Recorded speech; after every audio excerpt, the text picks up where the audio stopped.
निकलेगा। और कोई बढ़िया वादक अगर उसे चिंतित करे तो हाथ ऊपर नीचे करके कौन उंगली की तार पर कब रखना चाहिए, तो उससे में लगता है कि महाराज ऐसे बढ़िया बढ़िया राग इन तारों से निकल रहा है। अश्व सत्र वीणा वाणी नरश्च नारीश्च पुरुष विशेषम प्राप्त भवन्ति योग्याश्च योग्याश्च। एक बंदर को नारियल का फल मिल जाए तो उसमें का बड़ी गोला निकाल सकेगा। बड़ी कठोर पैकिंग होती है छिलके की, और वो भी और फलों में सिंगल पैकिंग होती है, नारियल में डबल पैकिंग होती है। एक तो ऊपर का छिलका रेशा वाला और उसके भीतर कटोरे पर कटोरा बेटा बाप को भिगोरा।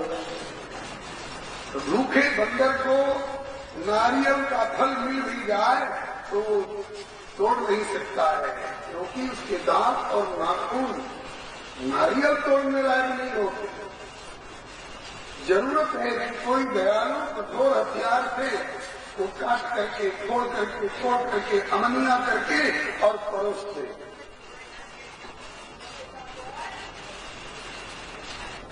तब उसका आस्वादन कर सकता है। गोस्वामी जी ने यही काम किया है। गोस्वामी जी ने यही काम किया है। संस्कृत भाषा नारियल, और हम लोग बंदर संस्कृतज्ञता की हैं। तो उस संस्कृत वाङ्मय में भरी हुई जो हमारी खुराक है अध्यात्म, उससे वंचित रह रहे थे। संस्कृत भाषा नारियल फोरत में कठिनाई, गड़ी थोड़ी तुलसी धरी, अब जो चाहे तो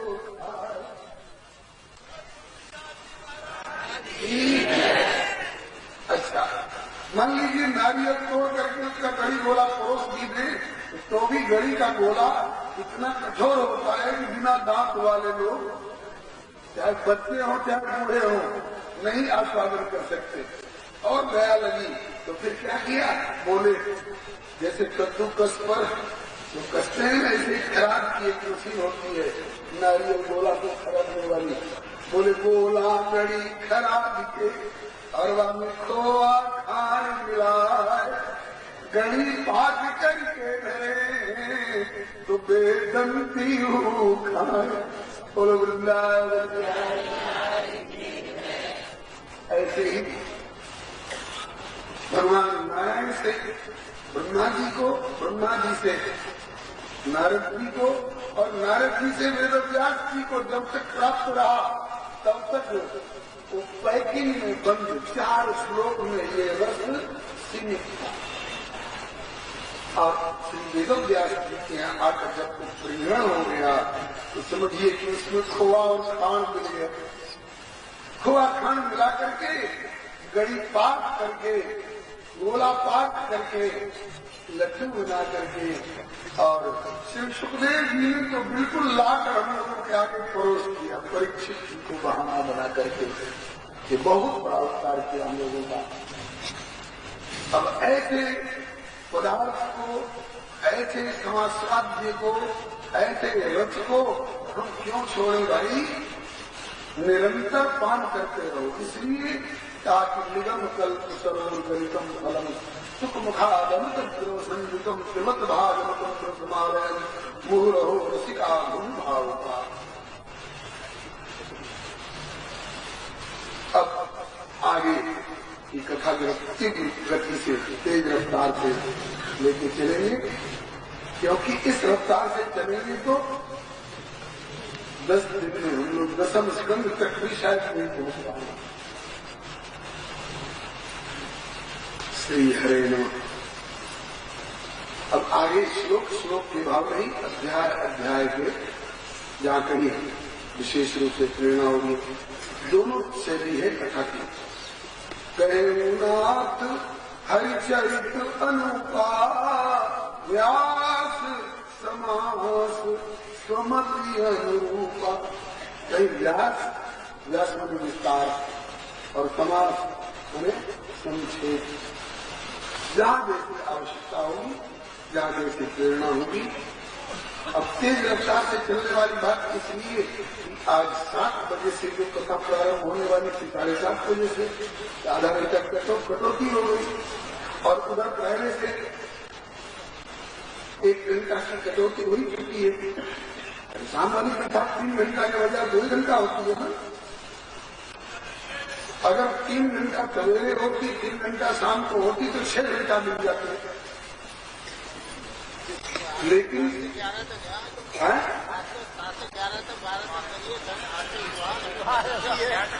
आज 11 तक खींच सकते हैं। क्यों? इतवार है। हे भगवान, ऐसा इतवार तो रोज पड़े व्यवस्था की। बोलो भगवत चरण भगवान। अच्छा, इतवार भी है और मौसम भी बहुत अनुकूल है, गर्मी भी ज्यादा नहीं पड़ेगी। तो इधर तो 11 तक खींच ली और शाम को 5 को बहुत देर से बजते हैं, 4 बजे शुरू कर दे तो कैसा रहेगा? ये केवल इतवार के लिए कि सोमवार मंगलवार को हुआ? केवल इतवार के लिए। वैसे मेरे मन में तो आ रही थी कि शाम वाली कथा जो है 5 से 7 के बजाय 4 से 7 किया जाए तो अच्छा है। ठीक है ना? बहुत बढ़िया। 3 घंटा सवेरे और 3 घंटा शाम को अगर मिल जाए ना तो जरा परोसने में भी मन लगेगा और आने वाले भी कुछ खा सकेंगे। अच्छा, इस खुशी में थोड़ा कीर्तन कर लीजिए। कृष्ण गोविंद गोविंद गोपाल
समय बढ़ गया तो खोआ खान के साथ परोसने का मौका मिलेगा और नहीं तो समय कमती रहता तो मेरी गोला ही गोला परोस देते। आइए, आप बहुत अच्छे, बड़े उदार संता है। अब आगे वर्णन करते हैं नैमिषारण्य क्षेत्र में व्यास गति पर विराजमान सूत जी का पूजन अभिनंदन वंदन करके श्री शौनकादिक 88,000 ऋषियों ने जिज्ञासा की। आपने अपने गुरु जी की कृपा से समस्त इतिहास पुराणों का रहस्य प्राप्त कर लिया और क्यों? बोले आपने बड़े प्रेम से उनकी सेवा की है, आज्ञा का पालन किया है। तो ऐसे स्निग्ध मैंने कृपा पात्र शिष्य को तो गुरु जी सब कोड़े देते हैं, कुछ छिपाते नहीं। आरत अधिकारी जब पावनी बूढ़ तब तो नहीं साधु बुरा। तो आप अपने गुरु जी के बड़े स्निग्ध कृपा पात्र शिष्य रहे। कृपा पात्र बोले कृपा कृपा सब कोई करे पर कृपा पात्र नहीं कोई। कृपा पात्र सोई जानिए जो आज्ञावर्ती हो। तो आप गुरु जी के आज्ञावर्ती अनुशासित सेवा परायण स्निग्ध शिष्य रहे हैं, इसलिए भी आपकी गुरुदेव ने आपको सब कुछ दे दिया है। तो जो कुछ आपको आज तक प्राप्त हुआ हो इतिहासों से, पुराणों से, गुरु जी की कृपा से, उसका सार सार भाग निचोड़ कर लोगों को रसोई भगवत का कलिकाल आया जानकर हम लोगों ने बाहर घूमना फिरना छोड़ दिया है। 1000 वर्ष तक यहाँ ज्ञान यज्ञ भगवत चर्चा में ही रहेंगे, ऐसा निश्चय कर लिया है। और भगवत कृपा से आप प्राप्त हो गए जीव के परम कल्याण का स्वरूप और परम कल्याण देने वाले भागवत धर्म का स्वरूप। धर्म परम धर्म का क्या स्वरूप है, ये कृपा करके हम लोगों को सुनाइए, समझाइए। भगवान प्रकट होकर के कैसी कैसी लीलाएं किया करते हैं और उनके धाम पधारने के बाद धर्म किसके सहारे टिकता है, ये सब जिज्ञासा की रौनक जी इत्यादि। इन सर्व लोकोपकारिणी जिज्ञासा से प्रसन्न होकर श्री सूत जी बहुत प्रसन्न हुए। इसे संप्रष्टि सम्भ्रष्टो प्राणाम रोहचणी प्रत्युज्य सत्तेशाम प्रवर्तन चक्र में इनके जिज्ञासा का उत्तर बाद में देंगे। पहले इनके प्रश्न का अभिनंदन करते, बहुत बढ़िया प्रश्न किया है। मुझे धन हो, मुझे पुत्र हो, मुझे पद मिले, मुझे प्रतिष्ठा मिले, ये सब व्यक्तिगत स्वार्थ संबंधी जिज्ञासाएं हैं। लेकिन प्राणी मात्र का जिससे हित हो, ऐसी परम धर्म परम कल्याण संबंधी जिज्ञासा बहुत बढ़िया आपने जिज्ञासा की है। जिज्ञासा का अभिनंदन भी बाद में करेंगे। उसके पहले गुरु जी का स्मरण करते हैं, मंगलाचरण के रूप में वंदन करते हैं। गुरु जी का, सरस्वती जी का, वेदव्यास जी का और नारायण भगवान का। पहले गुरु जी का वंदन। गुरु गोविंद दोनों खड़े काके लादो पाए, बलिहारी गुरुदेव जी गोविंद दिए मिला। लेकिन गोविंद के नाते आजकल बहुत लोग ऐसे भी निकले, कहते गोविंद कौन होता है, कागज देखो। रामकृष्ण का फोटो भी घर में हो तो बाहर करो, मेरा फोटो लॉकेट में लगा करके घूमो। ऐसे गुरु वाली बात नहीं है। गुरु तो माध्यम है, प्राप्त परमात्मा है। परमात्मा की उपेक्षा करके, भगवान को ठुकरा करके गुरु तत्व की पूजा ये दोषपूर्ण हो जाती है। वो ऐसी हो जाती है जैसे रकम आई किसी और के नाम पर और दूसरे किसी ने दस्तखत करके रिसीव कर लिया, तो दगाबाज माना जाता है। जीव चला परमात्मा से मिलने के लिए और तब तक गुरु जी बोले कि हम ही तो हैं परमात्मा, हम ही तुमको रिसीव कर ले। ऐसे भी धोखे लेने पर श्री सुखदेव जी ने कभी नहीं कहा कि तुम भगवान को भुला करके मेरा फोटो लटकाए डोलो। नारद जी ने कभी नहीं कहा कि भगवान को भुला कर मेरा फोटो लटकाए डोलो। हमने उनका परिचय दिया है, इसलिए हमारा व्यादर करो ठीक है, लेकिन प्राथमिकता प्रधानता तो प्रभु की होगी। गुरु जी को 2 रूपों में स्मरण करते हैं। तो परमहंस शिरोमणि के रूप में यम सर्वजन समर्पे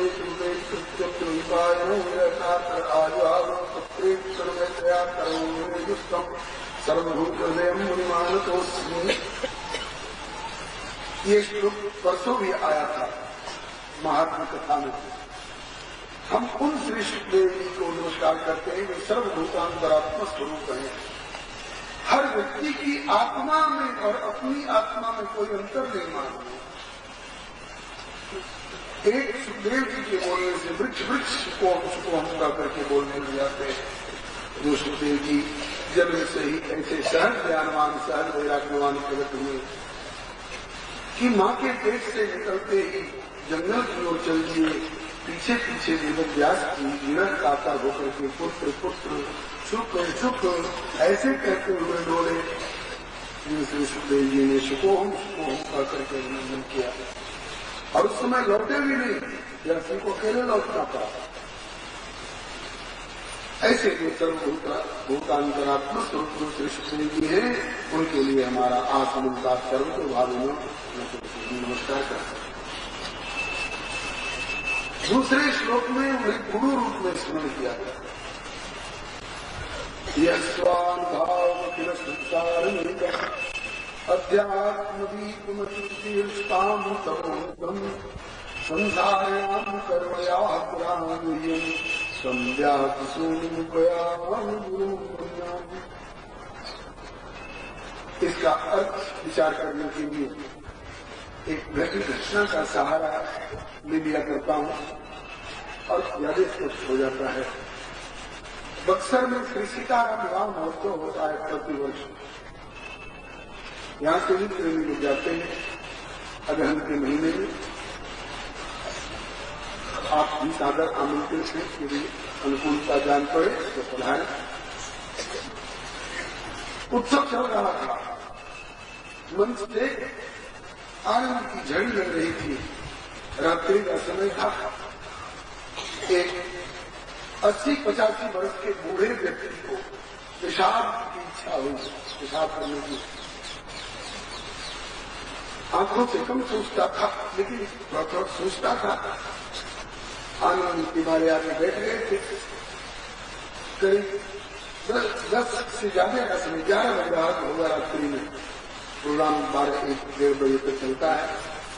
बेचारे 80-85 वर्ष के बूढ़े सज्जन को पेशाब करने की इच्छा हुई। उठ करके और गए एक तरफ में पेशाब करने लगे। तब तक बिजली का प्रकाश खूब था लेकिन अभी पूरा पेशाब नहीं कर पाए थे। तब तक बिजली की लाइन कट गई। एकदम अंधेरा अंधेरा।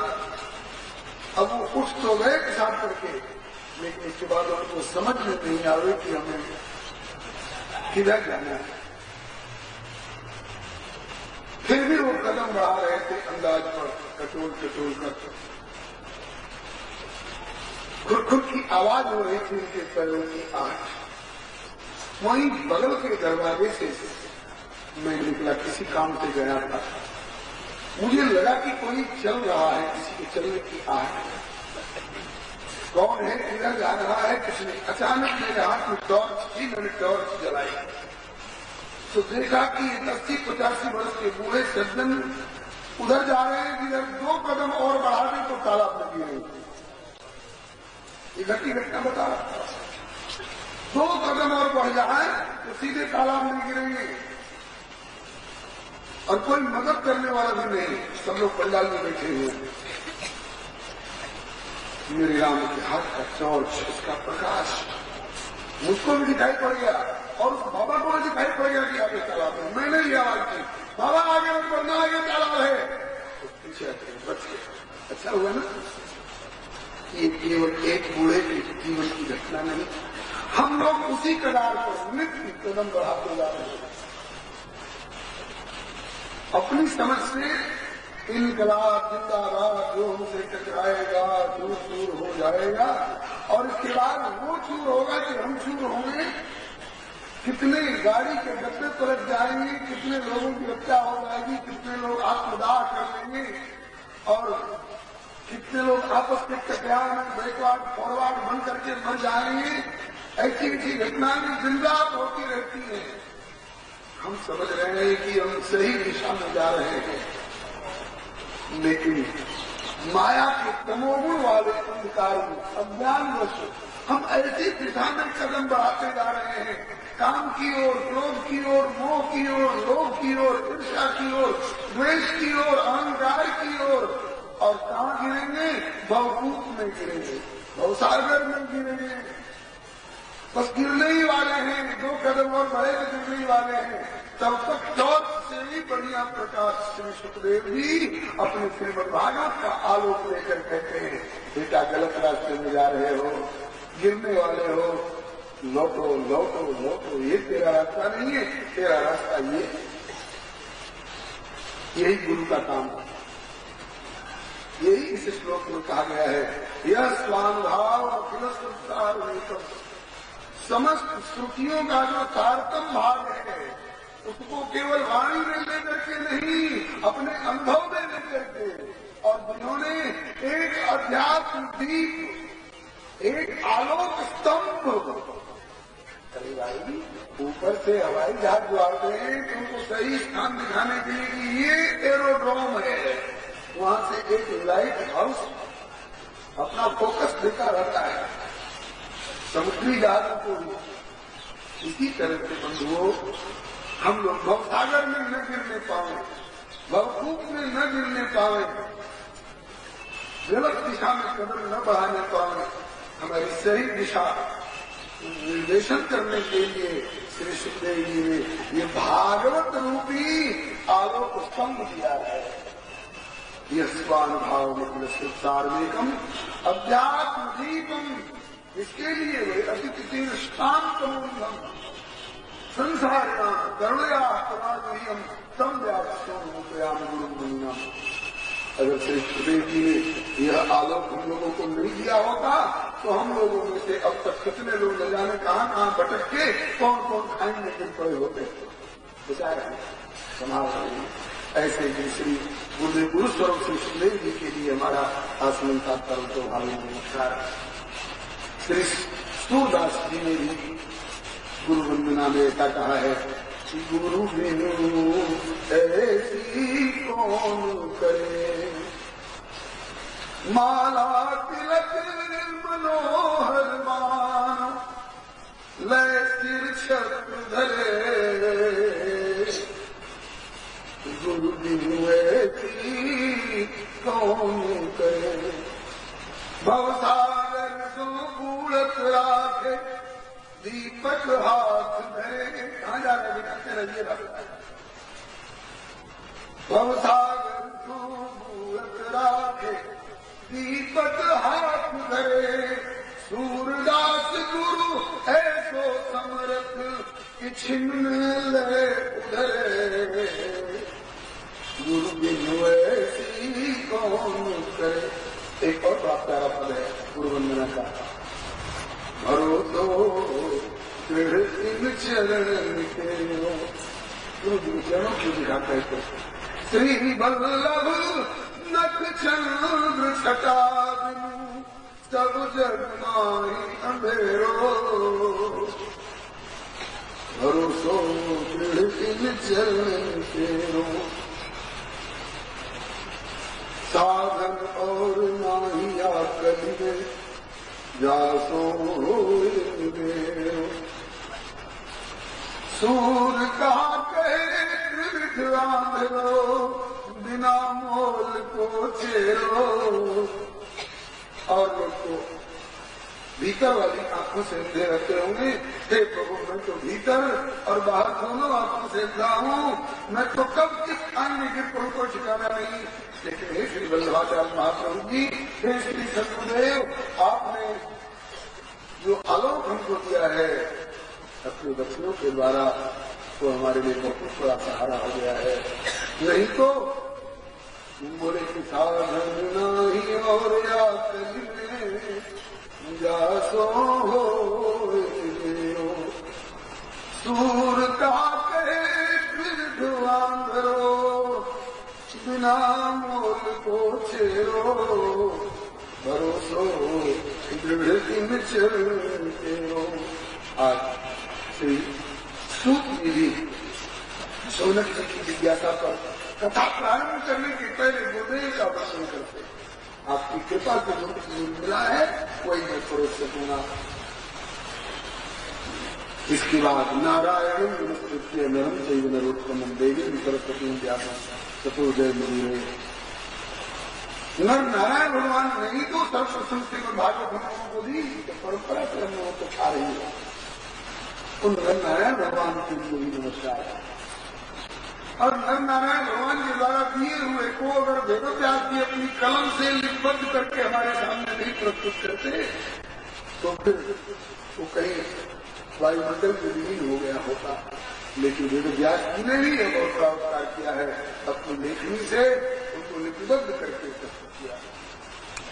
और वो वाणी में लेखनी में नहीं आया होता अगर सरस्वती जी इस वाणी से प्रस्फुरित होकर के और जनसाधारण के सामने प्रस्तुत करने का अवसर नहीं प्रदान करती तो इसलिए इन सबको सबका योगदान है हमारे कल्याण में।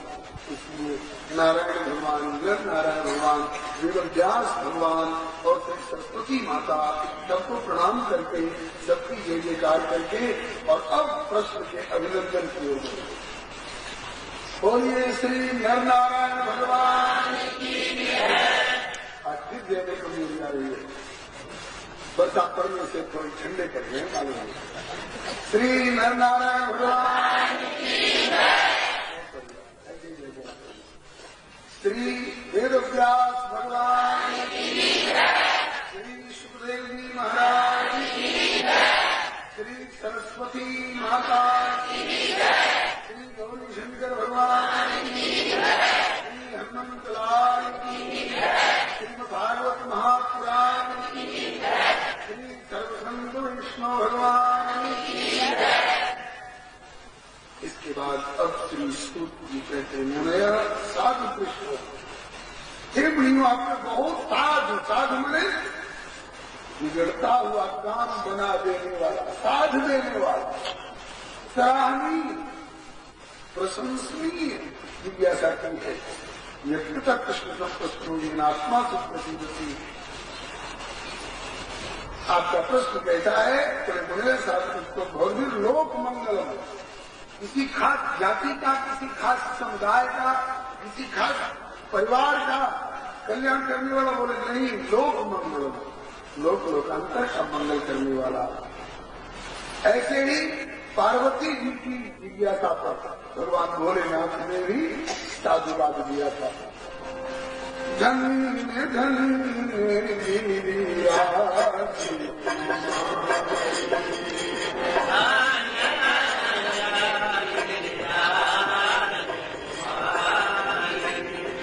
तुम समान नहीं को उपकार,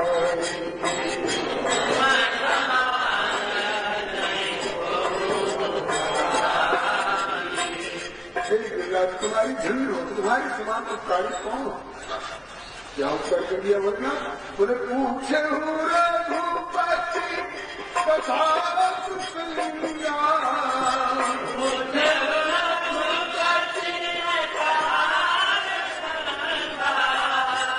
सकल लोक जग पावनी,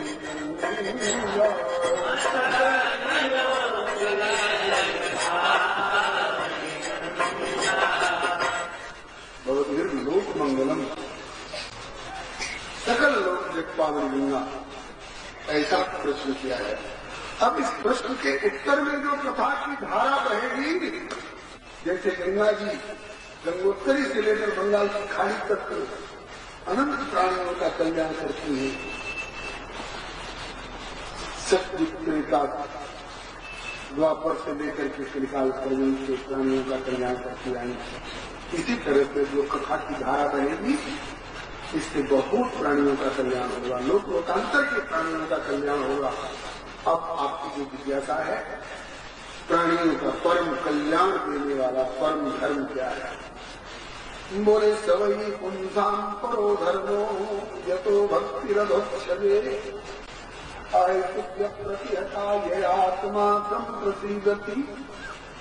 मानव मात्र का परम धर्म वही है जिसके द्वारा, जिसके आचरण से अधोक्षक भगवान में भक्ति हो। अधोक्षक माने, अधोक्षक का अर्थ भगवान का एक नाम है अधोक्षक। अधोक्षक का अर्थ गुरु जी बताया करते थे, अधा अक्षजम ज्ञानम यत्नात् असौ अधोक्षज। इंद्रिय जन्य ज्ञान जिससे बहुत नीचे रह जाता है, इंद्रियों की यहाँ पहुंच नहीं हो सकती है। मन समेत यही जान बालन, तर्क में सकल सकल अनुमान। अधोक्षक का अर्थ है राम अतर्क बुद्धिमन वाणी, मत हमार अस सुने सयान। ऐसे जो इंद्रिया तेज परमात्मा हैं, उनके प्रति भक्ति जिससे हो, प्रेम जिससे हो, उसी आचरण का नाम है परम। और वो भक्ति भी कैसी हो? बोले चाहे दुखी हो, और अप्रतिहता हो। अहित की मैंने बिना स्वार्थ की, हनुमान जी जैसी बिना स्वार्थ की भक्ति। सुग्रीव वाली तो स्वार्थ की भक्ति है, उनसे मित्रता करेंगे तो हमारी कोई पत्नी मिल जाएगी, हमारी राजधानी मिल जाएगी, हमको ये मिल जाएगा, हमको वो मिल जाएगा। वैसी नहीं, हनुमान जी की तरह अहित की और अप्रतिहता। जो अहित की होगी ना वो अप्रतिहता होगी ही। जो बिना स्वार्थ की भक्ति होगी उसमें रुकावट पड़ने वाली नहीं है। अगर स्वार्थ वाली भक्ति होगी ना तो स्वार्थ पूरा हुआ, उसके बाद सुग्रीव से भी मोड़ दिखाना। क्यों सुग्रीव भूल गए? अरे सरकार भूल हो गई, विषय मोड़ हरि में जाना। इसमें किसकी गलती है? तो मेरी क्या गलती है? नाथ जीव तो माया हुआ तो तुम्हारी माया की गलती है। दलील और देता है, लेकिन ये कब? जब अहित की भक्ति नहीं होगी, तब जब स्वार्थ से कमी हुई भक्ति होगी ना तो तब उसमें खटपट हो सकता है, बीच में रुकावट पड़ सकती है। ऐसी नहीं, अहित की और अप्रतिहता भक्ति जिसके द्वारा हो उसी आचरण का नाम है परम धर्म। तभी तुम काम करो धर्मो, ये तो भक्ति में रुक्षे अहित प्रतिहता। इससे क्या होगा? आत्मा संप्रसिद्धि, जिससे आत्मा सम्यक प्रकार प्रसाद को, प्रसन्नता को प्राप्त होती है। आत्मा का अर्थ अद्वैत वेदांत ज्ञान पद्धति वाले लोगों के यहाँ आत्मा का अर्थ अपने स्वरूप से होती है, हम आत्मा प्रसन्न हो जाए। लेकिन भक्ति मार्गावलंबियों के यहाँ आत्मा का अर्थ होता है समस्त आत्माओं की भी जो आत्मा परमात्मा है वो जिसको प्रसन्न हो, ये आत्मा संपत्ति। श्री हरे नमः।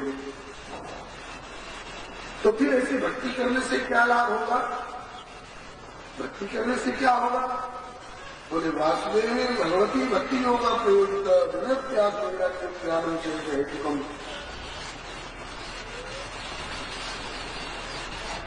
बहुत लोग कहते हैं कि भक्ति करने से क्या होगा, भजन करने से क्या होगा। ये नहीं कभी पूछा है कि भोजन करने से क्या होगा।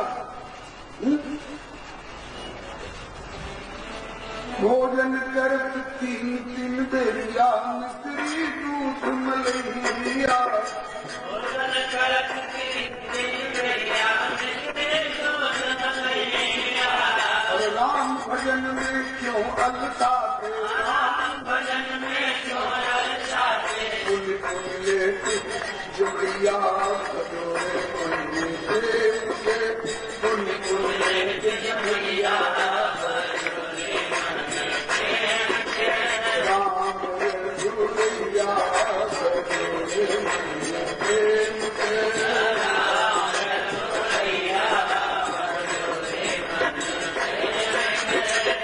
कृष्ण कन्हैया।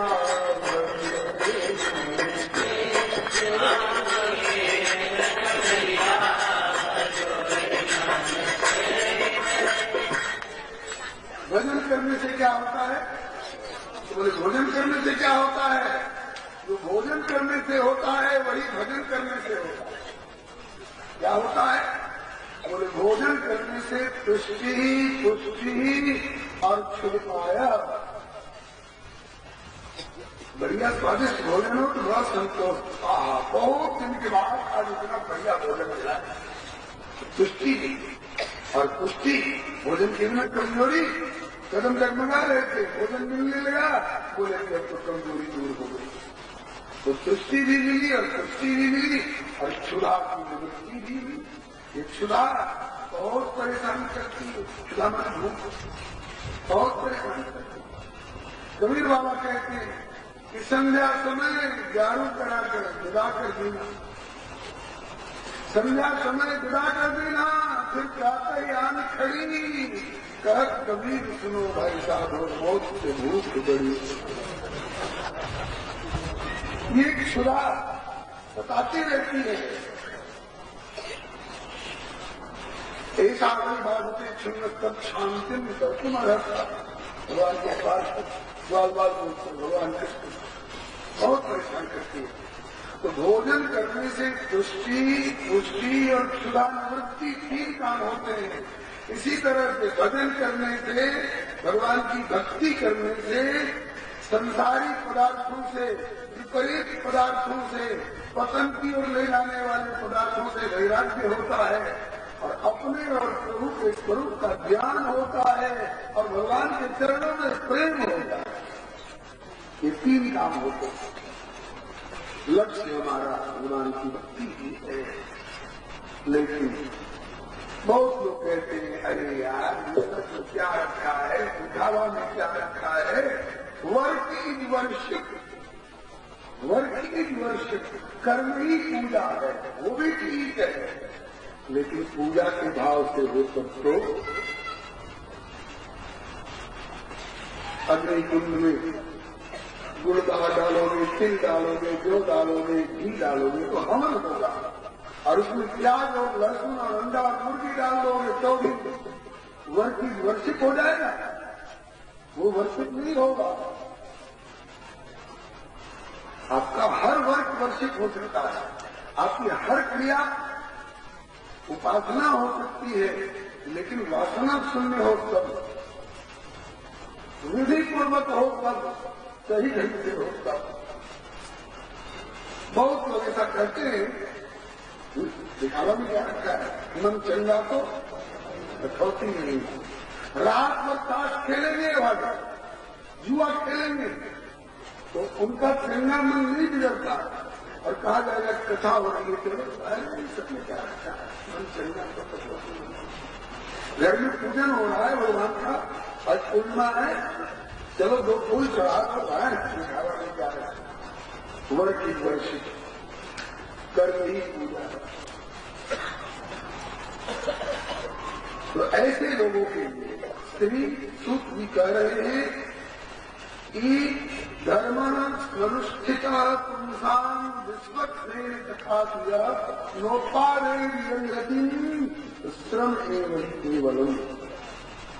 खूब वर्ग के वर्षिप के द्वारा भगवान अपना तुम कर्तव्य पालन कर रहे हो, दुनिया खुश है, लेकिन भगवान का जब नाम आता है तो तेरे कलेजे में बरोबर उठने लग जाती है, एलर्जी हो जाती है। तो कहते हैं कि ऐसे व्यक्ति जिंदगी भर कुछ भी कर ले, लेकिन अगर विश्वक्सेन भगवान की कथा के प्रति, भक्ति के प्रति यदि रति उत्पन्न नहीं हुई तो जिंदगी भर का उसका किया हुआ श्रम एवं केवलम। रावण ने भी तपस्या करी, रावण ने भी यज्ञ किया था, 3 विविध तप 3 भाई, नाथ करे रावण एक जाड़ा यज्ञ भी कर रहा, लेकिन सब कुछ करते हुए भी राम से विमुख हो गया, तो उसका वर्ष वर्षित माना गया क्या? खुद मंदोदरी कह रही है कि इतना पराक्रम, इतनी संपत्ति, इतने परिवार, सब कुछ होते हुए भी आज तुम्हारे सिर कटकर धरती पर पड़े हैं, भुजाएं बिखरी हुई है, यहाँ का गीदड़ और कुत्ते नोच रहे हैं, ऐसा तुम्हारा हाल क्यों हुआ? बोली मंदोदरी, रावण की पत्नी बोल रही है कि केवल राम विमुख असहाल तुम्हारा, गिरान कुल को रोवन हारी तो बहुत बैठी है विधवा बन के, लेकिन रोवन हारा कोई नहीं बचाते हैं कुल में। कबीरदास जी कहते हैं कि 1 लाख पूत और 1.25 लाख नाती, 18 घर दियान बाती, कारण भगवान से विमुखता। तो धर्म स्वनुष्ठिता सुख प्रकार अनुष्ठिता धर्म, किंतु यदि विश्वक्सेन कथासु रतिम न पाले, यदि भगवत चरणार्जुन के प्रति, भगवत कथा के प्रति प्रीति नहीं उत्पन्न करता है, जिंदगी भर के किए हुए कर्म, तो क्या मिला? परिश्रम एवं केवलम, परिश्रम परिश्रम, थकावट ही नहीं। अरे धान कूटोगे तो उसमें से चावल निकल सकता है जी, जो तुम्हारी खुराक बनेगा। और जिसमें से चावल निकाल लिया गया है, केवल आपके मुंह में भूसी दे दिया गया है, उसका छिलका छिलका, उसको तुम 2 घंटा कूटो, 2 दिन कूटो, 2 महीना कूटो, 2 साल कूटो, भूसी कूटने वाले को क्या मिलेगा जी, सिवाय थकावट के। तो भगवान से विमुख होकर कोई कुछ भी कर रहा है तो समझिए कि वो धान नहीं कूट रहा है, उसको चावल हाथ लगने वाला नहीं है, तो भूसी कूट रहा है। नान्य था फूल कुशाव धातियां। इसलिए सब कुछ करो, लेकिन इसलिए करो कि इससे परमात्मा की आराधना होगी, इससे भक्ति की प्राप्ति होगी, तब तो सब कुछ करना सफल हुआ, नहीं तो श्रम एवं केवलम। वैसे भक्ति के अलावे 4 पुरुषार्थ भी कमाने की आज्ञा शास्त्र देते हैं। धर्म कमाओ, अर्थ कमाओ, काम कमाओ, मोक्ष कमाओ। लेकिन किस लिए? धर्म, अर्थ, काम, मोक्ष ये साधन नहीं हो सकते, साधन हो सकते। पैसा साधन हो सकता है, पैसा साध्य नहीं हो सकता है। पैसा से आप पलंग गद्दा खरीद सकते हैं, नींद कौन सी दुकान से खरीदोगे? पैसे से भोजन बढ़िया खरीद सकते हो, लेकिन भूख मारी गई हो तो भूख किस दुकान से खरीद लोगे? पैसे से टॉनिक खरीद सकते हो, लेकिन स्वास्थ्य कौन दुकान पर मिलेगा? पैसे से ऑक्सीजन का सिलेंडर खरीद सकते हो, लेकिन श्वास और जिंदगी किस दुकान से खरीद लोगे? पैसे से भौतिक सुख साधन खरीदा जा सकता है, आत्म सुख शांति पैसे से नहीं खरीदी जा सकती है। साध्य था, सिकंदर का साध्य था धन, संपत्ति, खजाना, जल जवाहरात, लूटो, खसोटो, तिजोरी भरो। भारत में इसीलिए आया था सिकंदर से, और लौटने लगा तो लूटा हुआ सारा धन के साथ था, तिजोरी में भरी पड़ी थी और अगल बगल रखी गई थी। लेकिन जब लगा कि प्राण नहीं बचेंगे तो कहा उसने कि मेरे जिस्म को कफन से सब लपेटना, लेकिन हाथ जो है केवल बाहर रख देना यूं, ताकि दुनिया देख ले कि इकट्ठे घर यहाँ के घर सभी मुल्कों के माली थे, लेकिन सिकंदर जल गया, दुनिया से दोनों हाथ खाली थे। साधन होते रह गया, साधन ये रह गया, साध्य क्या मिला उसको? हाथ खाली, खाली हाथ गया सिकंदर। मुट्ठी बांधे आया बंदा, हाथ पसारे जाएगा। लेकिन पूज्यचंद श्री मुरारी बापू से कभी सुना था कि लुटेरा सिकंदर, लुटेरा बाबर खाली हाथ जा सकता है, लेकिन भारत के ध्रुव और प्रहलाद खाली हाथ नहीं जाते हैं जी। ये तो भरी भराई मुट्ठी से जाते हैं, औरों को कुछ देते हुए जाते हैं। महाराष्ट्र के तुकाराम खाली हाथ नहीं जाते हैं, राजस्थान को गौरवान्वित करने वाली मीराबाई खाली हाथ नहीं जाती है। ये तो राणा को भी कहती है, विक्रम, राणा विक्रम, राठौड़ा की जाई। यह के लोग राठौड़ वंश के थे। राठौड़ा की जाई और ब्याही सिसोदिया के साथ। सिसोदिया वंश वाले परिवार में ब्याही राठौड़ा की जाई, ब्याही सिसोदिया के साथ। राणा तुझे ले जाती वैकुंठ को, लेकिन तेने न मानी हमारी बात। उसको बराबर विरोधी बना रहा, नहीं तो तुमको भी मैं किसी विमान पर बिठा कर साथ ले चलती।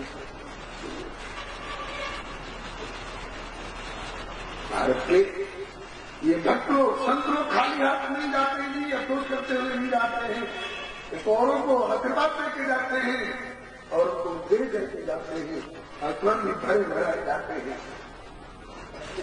तात्पर्य धर्म भी कमाओ, अर्थ भी कमाओ, काम भी कमाओ, मोक्ष भी कमाओ, लेकिन ये धर्म अर्थ काम मोक्ष साधन हो सकते हैं, साध्य नहीं हो सकते हैं।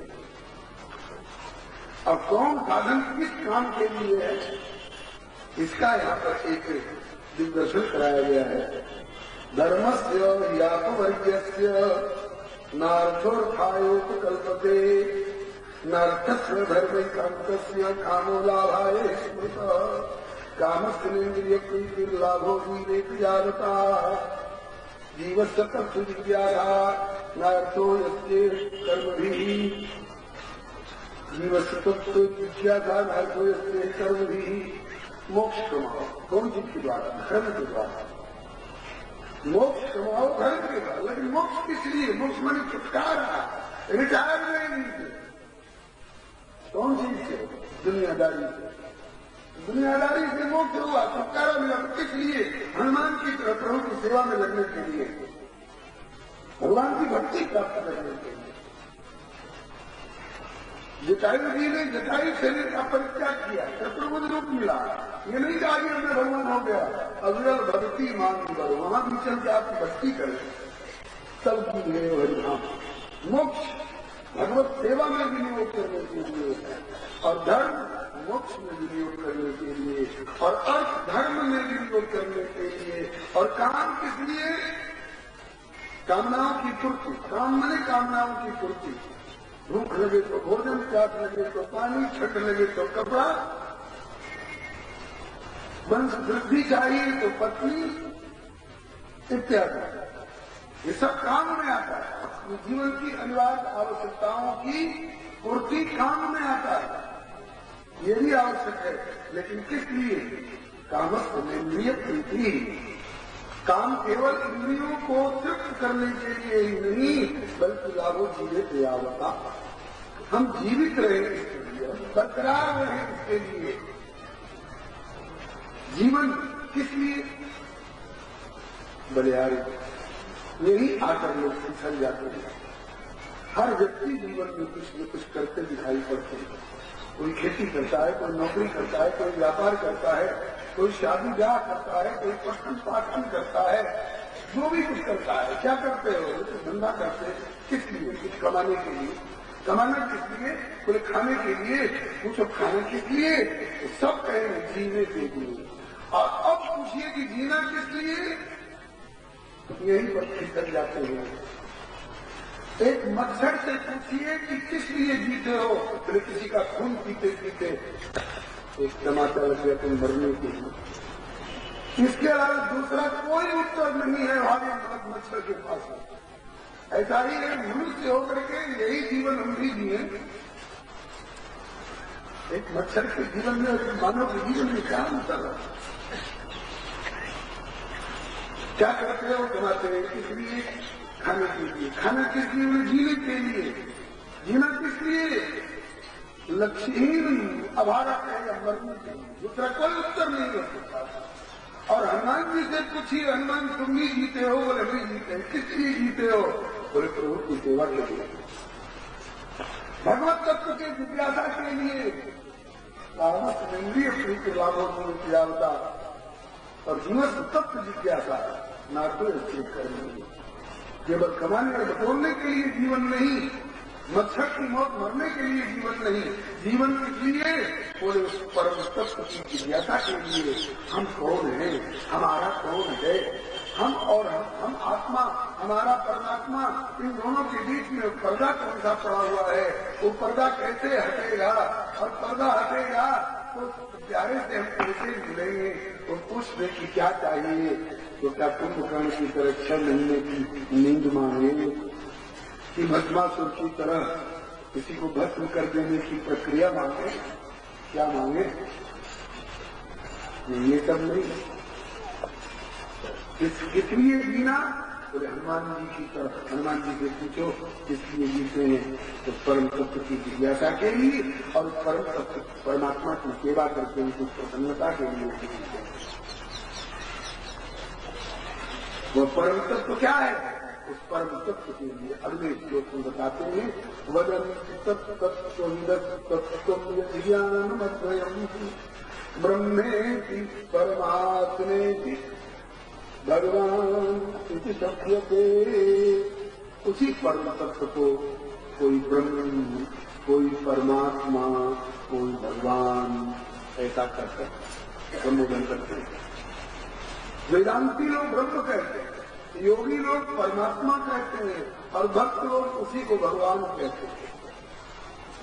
ऐसा नहीं कि वेदांतियों का ब्रह्म कोई और है, योगियों का परमात्मा कोई और है और भक्तों का भगवान कोई और है, अयोध्या वाले राम कोई और है और वृंदावन वाले कृष्ण कोई और है,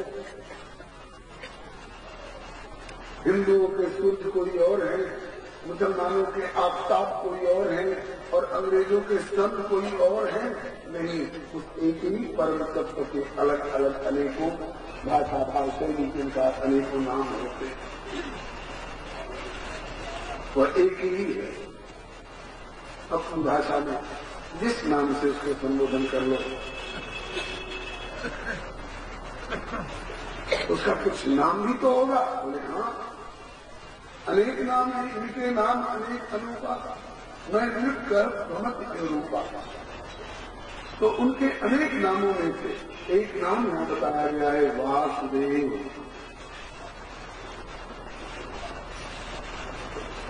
वैसे वह एक ही परम तत्व सृष्टि की आवश्यकता अनुसार प्रकृति के 3 गुणों को स्वीकार करके, प्रकृति के 3 गुण कौन कौन है? सत्वम, रजस, तम इति प्रकृति गुणा। तैर्युक्ता परा पुरुष एक याग भक्ति शिक्षा हरि विघ्न हरे संज्ञा श्रेयान तत्र खल सत्व तनोर्नाम से हो। एक ही वही अद्वय परम तत्व परमात्मा, वही प्रकृति के 3 गुण सत्वगुण, रजोगुण और तमोगुण, तीनों को स्वीकार करके, सत्वगुण को स्वीकार करके विष्णु रूप में प्रकट होता है, रजोगुण को स्वीकार करके ब्रह्मा के रूप में प्रकट होता है और तमोगुण को स्वीकार करके रुद्र के रूप में प्रकट होता है। सत्वगुण को स्वीकार करके विष्णु रूप में प्रकट होकर पालन का, संचालन का काम करते हैं। रजोगुण को स्वीकार करके ब्रह्मा के रूप में प्रकट होकर रचना का काम करते हैं और तमोगुण को स्वीकार करके रुद्र रूप में प्रकट होकर के संहार का काम करते हैं। ये 3 प्रमुख काम करने के लिए। अंग्रेजी में परमात्मा को क्या कहा जाता है जी? गॉड। गॉड में कौन कौन अक्षर हैं? G-O-D। क्यों D-O-D क्यों नहीं कहा? D-A-D क्यों नहीं कहा? यही 3 अक्षर क्यों रखे थे? G-O-D क्रम। स्वामी श्री शिवानंद सरस्वती जी ऋषिकेश वाले इसकी व्याख्या में बताते थे, साभिप्राय जी और तब उसके बाद ओ और तब उसके बाद जी रखा गया है। क्या मतलब? बोले कि जी का तात्पर्य है generator off the entire universe, जो सारे संसार को उत्पन्न करने वाला, जनरेट करने वाला है, जहां से सारे जनरेशन शुरुआत होती है। हिंदू की, मुसलमान की और ईसाई की, कुकर की और कीट की और पतंग की, सावर की, जंगम की, चींटी की, ब्रह्मा की, सब जगह की सृष्टि वहीं से शुरुआत होती है। इसलिए जी का मतलब original generator off the entire universe. उसके बाद ओ है, ओ का अर्थ बताया करते थे Swami Shri Shivanand ji, operator and organiser of the entire universe. सारे विश्व को ऑपरेट करने वाला और ऑर्गेनाइज करने वाला, इसको हैंडल वही करता है और इसकी व्यवस्था भी वही देता है। तो जी से जनरेटर, ओ से ऑपरेटर एंड ऑर्गेनाइजर और डी से बोले अंत में डिस्ट्रॉयर, सबको समेट करके के भीतर ले लेने वाला, destroyer of the entire universe. और वही तो बात इस श्लोक में बताई गई है, सत्वं रजस्तम इति प्रकृतेर्मास्तैर्युक्तः परः पुरुष एकयास धत्ते विद्यालय। स्थिति, रचना और संहारादि के लिए इत्यादि रूप में हरि विरिंसी हरे की संज्ञा। जी से ब्रह्मा जी हो गए, जिनमें से उत्पत्ति करने वाले, और ओ से ऑपरेटर ऑर्गेनाइजर, ये विष्णु भगवान पालन और संचालन करने वाले, और डी से डिस्ट्रॉयर रुद्र प्रलय शंकर। तो हरे हरे की संज्ञा तत्र खलु सत्व तनोर्नंसु। और ऐसे ही जैसे इन ईश्वर के 3 प्रधान स्वरूपों में सत्व प्रधान विष्णु पालनार्थ, रजा प्रधान ब्रह्मा रचनार्थ, और तम प्रधान रुद्र संहारार्थ, इसी तरह से हम जीवों में भी कई लोगों की रचनात्मक प्रवृत्ति होती है, कई लोगों की पालनात्मिका और व्यवस्थात्मिका प्रवृत्ति होती है, और कई लोगों की ध्वंसात्मिका प्रवृत्ति होती है। क्यों? प्रकृति के 3 गुणों के विभिन्नता के कारण। हम लोगों में भी कोई तमोगुणी प्रकृति का होगा, कोई रजोगुणी प्रकृति का माना जाएगा, कोई सप्तगुणी प्रकृति का माना जाएगा। तो ईश्वर ने भी प्रकृति के 3 गुणों को स्वीकार किया, और जीवों ने भी प्रकृति के 3 गुणों को स्वीकार किया। यहाँ तक तो बराबरी की बात है, लेकिन आगे वाली बात में अंतर पड़ जाए। क्या? जीवों ने प्रकृति के 3 गुणों को स्वीकार किया तो उन 3 गुणों के अधीन हो गए, गुलाम बन गए, लाचार हो गए। और ईश्वर ने प्रकृति के 3 गुणों को स्वीकार किया तो प्रकृति के गुणों के अधीन नहीं हुआ, बल्कि प्रकृति के 3 गुणों को अपने काबू में, अपने अधीन में रखा, अपने नियंत्रण में रखा। इस प्रकार के जीव और ईश्वर में यही अंतर बताया जाता है। जीव गुणाधीन होता है और ईश्वर गुणाधीश होता है। और इन दोनों के अलावा तीसरी श्रेणी और होती है सुखदेव जी संकादित शरीर के संतों की। ये न तो गुणाधीन होते हैं, न गुणाधीश होते हैं, बल्कि ये गुणातीत होते हैं। इनसे हम किनारे रहेंगे। न गुणों को अपने अधीन रखना है, न गुणों के अधीन खुद होना है। हम तो गुणों से बड़े रहेंगे, जिसके लिए श्रीमद् भगवत गीता जी में भगवान श्री कृष्ण अर्जुन से कहते हैं, त्रैगुण्य विषया वेदा निस्त्रैगुण्यो भवार्जुन। अर्जुन वेद तो त्रैगुण्य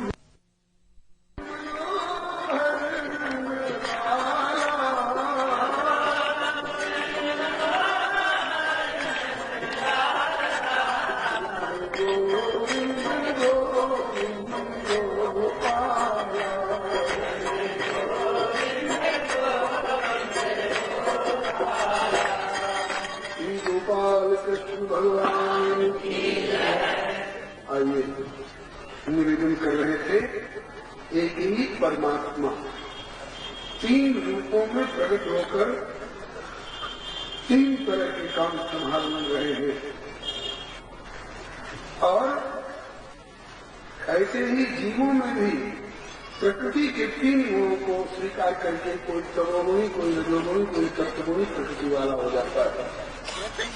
जीव प्रकृति के गुणों को स्वीकार करता है तो उनमें बंध जाता है, और ईश्वर प्रकृति के गुणों को स्वीकार करते हैं तो उसमें बंधते नहीं हैं, बल्कि उनको अपने अधीन रखते हैं। ईश्वर गुणाधीश है, जीव गुणाधीन है, और संत गुणातीत।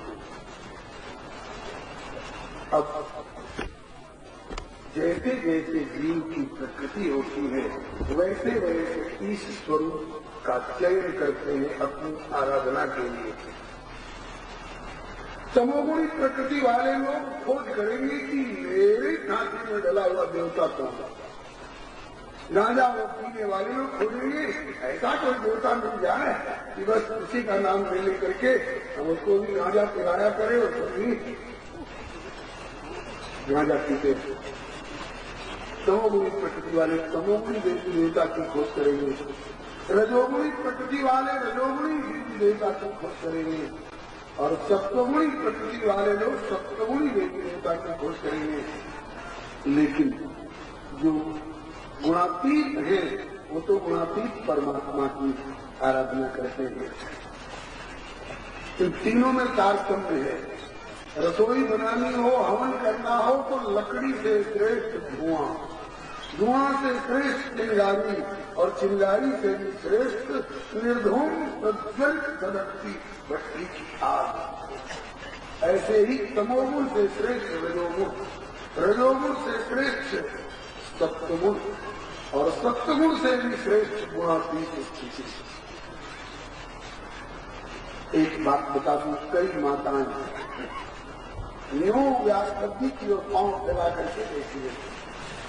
माताएं हो जाए भाई लोग, व्यासपति की ओर पांव मत फैलाइएगा, दोष के भाई हो जाइएगा। पांव में कुछ तकलीफ हो तो थोड़ा किनारे बैठिए और दूसरी तरफ पांव फैलाइए। व्यासपति की तरफ पांव फैलाना